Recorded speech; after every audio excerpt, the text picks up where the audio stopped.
जरा सी बात पर हाथों में खंजर, उफ अरे तौबा। जरा सी बात पर हाथों में खंजर, उफ अरे तौबा। जरा सी बात पर हाथों में खंजर, उफ अरे तौबा। मोहब्बत की ज़मीं पर खो के मंजर, उफ अरे तौबा।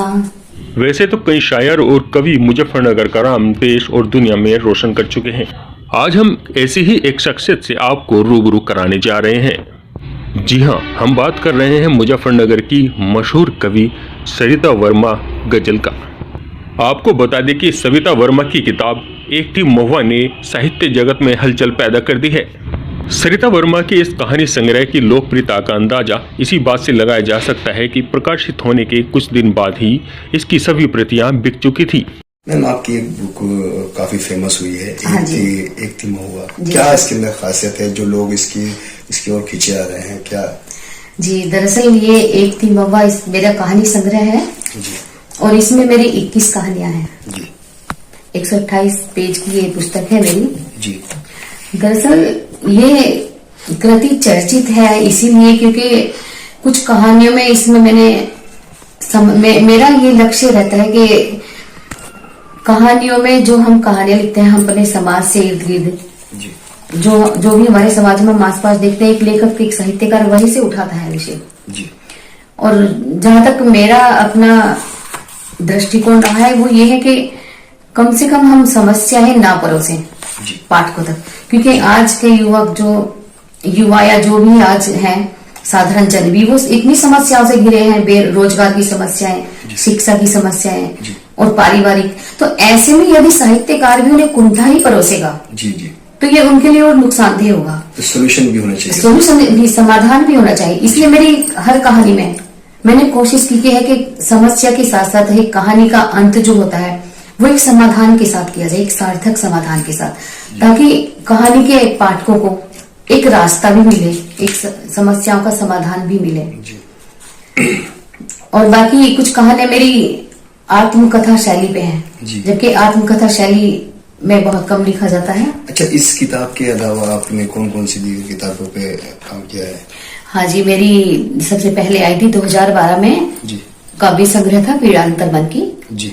और उसमें भी विमोचन में हमारे आकाशवाणी के सर थे रामेंद्र सिंह जी और दूरदर्शन कादम्बिनी के एडिटर थे डॉक्टर धनंजय सिंह जी और पंकज अग्रवाल जी थे जी। और मेरा जन्म तो छपार का है, कस्बा छपार, और मेरी ससुराल जानसठ में, वहाँ के चेयरमैन भी थे डॉक्टर वो यनेश तंवर जी।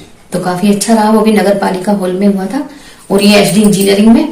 और इसका श्रेय में कीर्तिवर्धन सर हैं, उन्होंने बहुत सहयोग किया। और एचडी इंजीनियरिंग के जो चौहान सर है, चौहान सर बहुत सहयोग करते हैं हम साहित्यकारों को। और पर्यटन की तरफ से भी, पर्यटन के जो अध्यक्ष थे वो भी थे मुकेश अरोड़ा जी।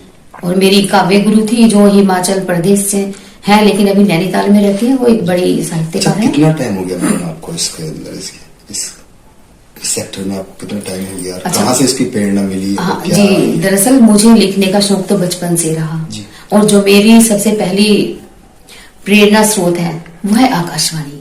अच्छा। बचपन में माँ को रेडियो सुनने का शौक था तो मैं भी सुनती थी, तो मुझे लगता था कि किसी भी तरह मुझे अपनी अलग पहचान बनानी है जी। और इसी तरह लिखते लिखते पता ही नहीं चला कि कब कविता और कहानियां लिख गई और 17 साल तो मुझे आकाशवाणी पर भी हो गए जी।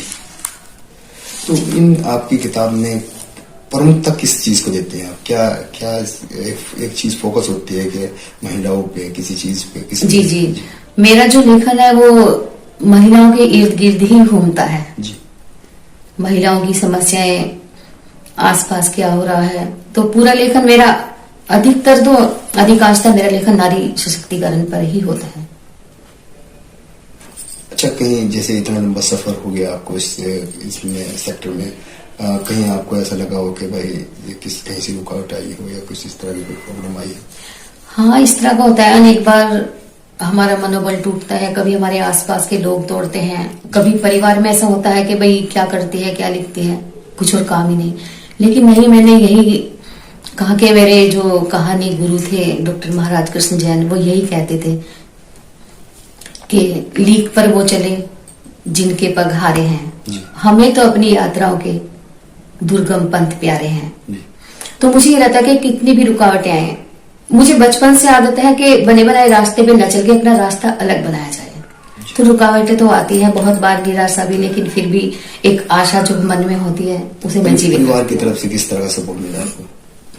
परिवार की तरफ से मुझे बहुत सपोर्ट मिला। शादी के बाद 12-13 साल बाद मैंने पढ़ाई भी शुरू की और लेखन मेरा पुनः आरंभ किया मैंने लेखन। और मेरे पतिदेव जो है श्री कृष्ण गोपाल वर्मा जी और मेरे बच्चे, मुझे उनका बहुत सहयोग है। यदि वो साथ ना हो तो शायद मैं अकेली बहुत मुश्किल डगमगाते कदमों से चलूंगी, लेकिन मेरे परिवार का बहुत सहयोग है, मेरे बच्चों का, पतिदेव जी का। जी।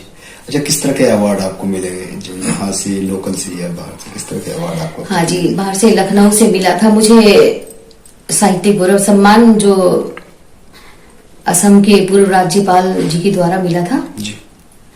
और यहाँ से नगर पालिका ने भी सम्मानित किया है मुझे। और अभी 2021 का मुझे डीएम मैडम के हाथों से भी नारी सशक्तिकरण सम्मान मिला है जी। और इलाहाबाद से भी हिंदी साहित्य मानद उपाधि मिली है जी। और दिल्ली से भी डॉक्टर कुंवर मेचैन जी के साथ का एक में छोटा सा संशोधन। अच्छा, लास्ट सवाल है, एक आप फेमस कवित्री भी हैं, आपने लोकल के अलावा बाहर के कहाँ का आपने इस तरह का कोई प्रोग्राम किया है? बाहर मैंने दिल्ली, लखनऊ, नोएडा, मेरठ, सीसीएस यूनिवर्सिटी में कई बार जी। और हापुड़ में और यहाँ आपके मुजफ्फरनगर में भी काफी जगह। मतलब वैसे मुझे मतलब इतना मंच का मेरा वो नहीं रहता, मेरा फोकस होता है कि जो मेरा लिखा हुआ है वो जन साधारण तक पहुंचे, भले ही एक छोटे से अखबार में छपे या बड़ी पत्रिका में, इससे फर्क नहीं पड़ता। बस वो एक मिट्टी से जुड़ी हुई लेखिका हूं, तो मेरा यही रहता कि एक छोटे साधारण हिंदी भाषा समझने वाले को भी मेरा लेखन समझ में आए, उन तक पहुंचे, बस मेरा ये अच्छा रहता है। कोई एक ऐसी गजल हो जो कि लोगों को ज्यादा दिल के करीब तक छू के गई, जिससे आपकी तरफ लोग आ रहे हैं, तवज्जो हो रहे हैं, कोई एक ऐसी गजल हो आपकी? जी, गजल मेरी है जी। मैं उसकी चंद शेर पेश करती हूँ जी। जरा सी बात पर हाथों में खंजर, उफ अरे तौबा। जरा सी बात पर हाथों में खंजर, उफ अरे तौबा। जरा सी बात पर हाथों में खंजर, उफ अरे तौबा। मोहब्बत की ज़मीं पर खो के मंजर, उफ अरे तौबा। ये मेरी गजल बहुत पसंद की जाती है जी।